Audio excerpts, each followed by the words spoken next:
Assalamualaikum warahmatullahi wabarakatuh. Saya Muhammad Amar, NIM C14190119.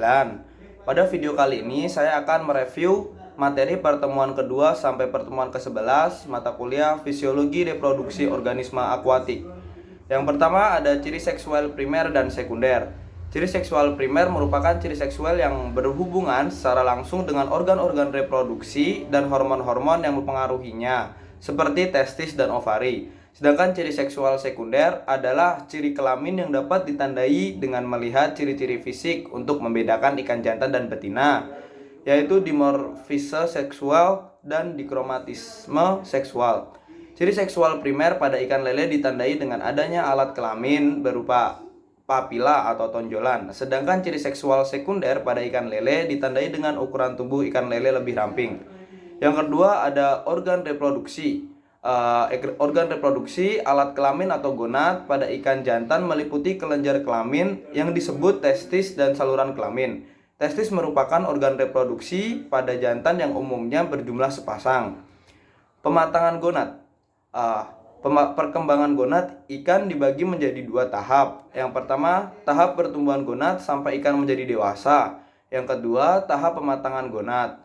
Setelah pembedaan ikan, dilakukan pengambilan gonad. Gonad pada ikan lele jantan terlihat berada pada TKG1 atau belum matang.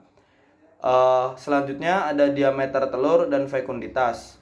Diameter telur adalah garis tengah atau ukuran panjang dari suatu telur yang diukur dengan mikrometer berskala yang sudah ditera.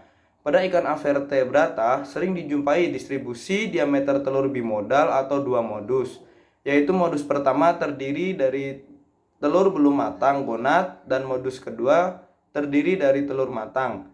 Diameter telur setiap ikan memiliki ukuran yang berbeda-beda. Adanya perbedaan tersebut dapat disebabkan oleh perubahan lingkungan, perubahan genetik, dan juga pengaruh penangkapan.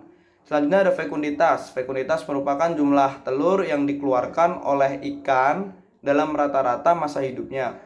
Pada umumnya, fekunditas berbanding lurus dengan ukuran ikan betina. Semakin banyak makanan, maka pertumbuhan ikan semakin cepat dan fekunditasnya juga akan semakin besar. Selanjutnya ada materi GSI dan HSI. GSI adalah perbandingan antara berat gonad dengan berat tubuh ikan.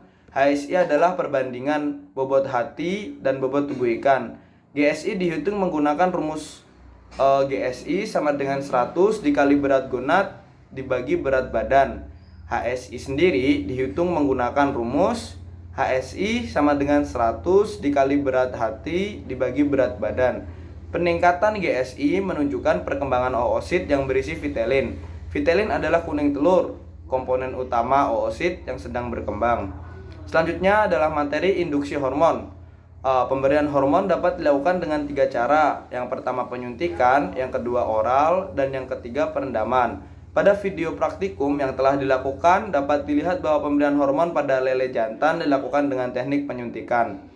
Teknik hipofisasi menyuntikkan suspensi kelenjar hipofisasi pada ikan yang akan dibiakkan. Selanjutnya materi rekayasa kelamin. Digunakan 17 alfa metil testosteron memiliki sifat nonpolar. Untuk itu harus dilarutkan dengan alkohol 90%. Dan ketika sudah larut dimasukkan ke dalam plastik.